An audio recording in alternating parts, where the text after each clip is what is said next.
Hello friends, बहुत बहुत स्वागत है आपका हमारे यूट्यूब चैनल पे। तो फ्रेंड्स, यहाँ पे हमने संस्कृत का प्रैक्टिस सेट लिया हुआ है। तो जो भी भाई बहन हमारे UP TET, C TET, REET वगैरह का एग्ज़ाम दे रहे हैं तो उनके लिए क्वेश्चन काफ़ी महत्वपूर्ण है।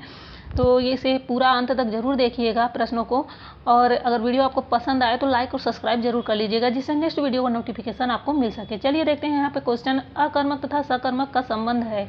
तो यहाँ पे 4 ऑप्शन दिए गए हैं, संज्ञा से, सर्वनाम से, क्रिया से या विशेषण से। तो यहाँ पे आपका सही आंसर हो जाएगा ऑप्शन नंबर सी, क्रिया से। नेक्स्ट क्वेश्चन देखते हैं। अत्यधिक में संधि है, तो अत्यधिक में कौन सी संधि होगी? 4 ऑप्शन है, गुण संधि, वृद्धि संधि, यण संधि की हल संधि। तो यहाँ पे सही आंसर हो जाएगा आपका यण संधि। यहाँ पे ऑप्शन नंबर सी आपका राइट आंसर हो जाएगा। नेक्स्ट देखते हैं। री वर्ण का उच्चारण स्थान है, तो री वर्ण का उच्चारण स्थान क्या होता है? ऑप्शन 4 दिए हुए हैं, कंठ, मूर्धा, दंत और होंठ। तो यहाँ पे सही आंसर हो जाएगा आपका ऑप्शन नंबर बी, मूर्धा, यहाँ पे राइट आंसर हो जाएगा। नेक्स्ट देखते हैं। संस्कृत में धातु रूप कहते हैं, तो भाई संस्कृत में धातु रूप किसे कहा जाता है?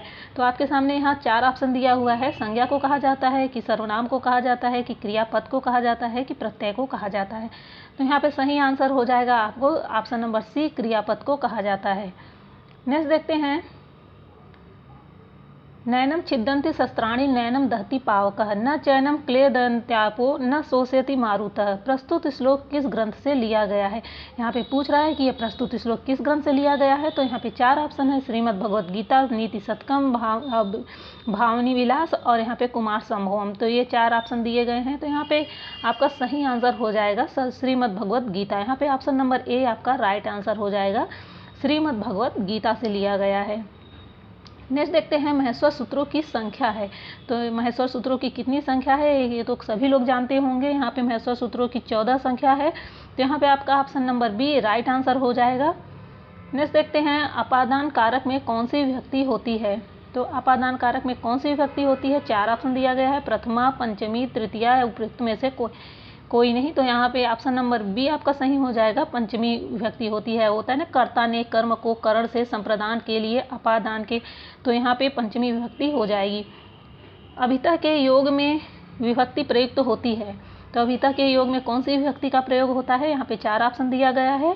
पहला है षष्ठी, दूसरा है पंचमी, तीसरा है तृतीया और चौथा है द्वितीया। तो यहाँ पे कौन हो जाएगा आपका सही आंसर? ऑप्शन नंबर डी, यहाँ पे द्वितीया यहाँ पे सही आंसर हो जाएगा। अभिता, परितः, समया, निक्सा, हा प्रतियोगी, इस तरह से इसमें द्वितीया विभक्ति होती है। नेक्स्ट देखते हैं।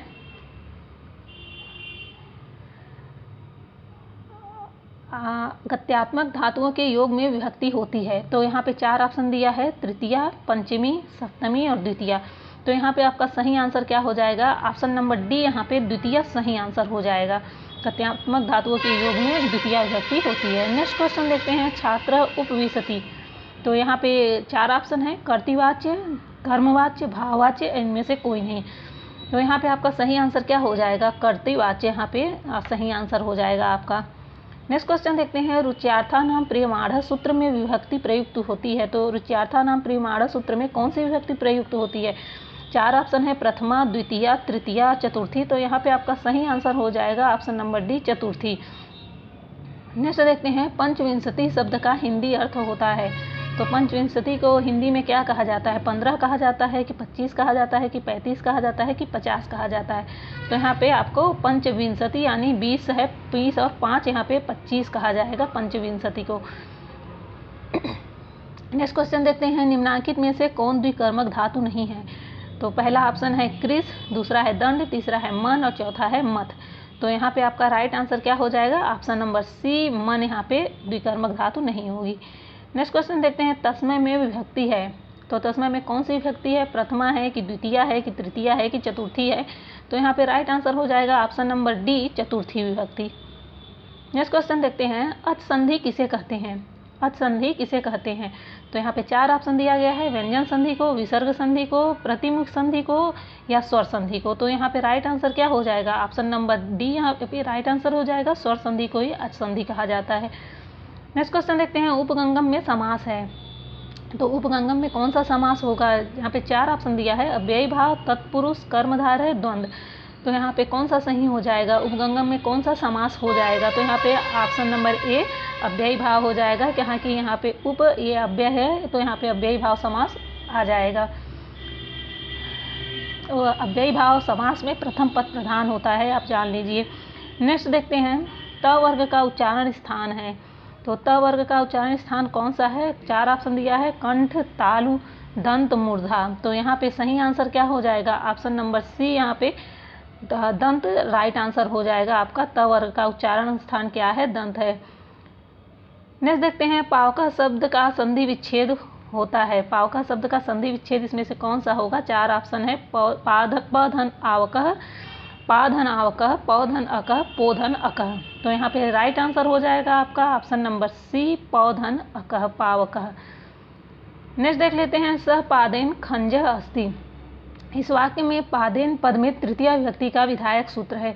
तो यहाँ पे 4 ऑप्शन है, रुच्यार्थानां प्रियमाण, यनांग विकार, अधिसिंगास्थासाम कर्म और अकथितम च। तो इसमें से कौन सा आपका सही हो जाएगा? आंसर यहाँ पे बी राइट हो जाएगा, येनांग विकार। यहाँ पे आपका ऑप्शन नंबर बी राइट हो जाएगा, येनांग विकार। नेक्स्ट देखते हैं, नेक्स्ट है संस्कृत के प्रत्येक लकार में पुरुष होते हैं। तो संस्कृत के प्रत्येक लकार में कितने पुरुष होते हैं? तो 4 ऑप्शन है, 2, 3, 4, 5। तो यहाँ पे सही क्या हो जाएगा? 3 पुरुष होते हैं। कौन कौन से? प्रथम पुरुष, मध्यम पुरुष और उत्तम पुरुष।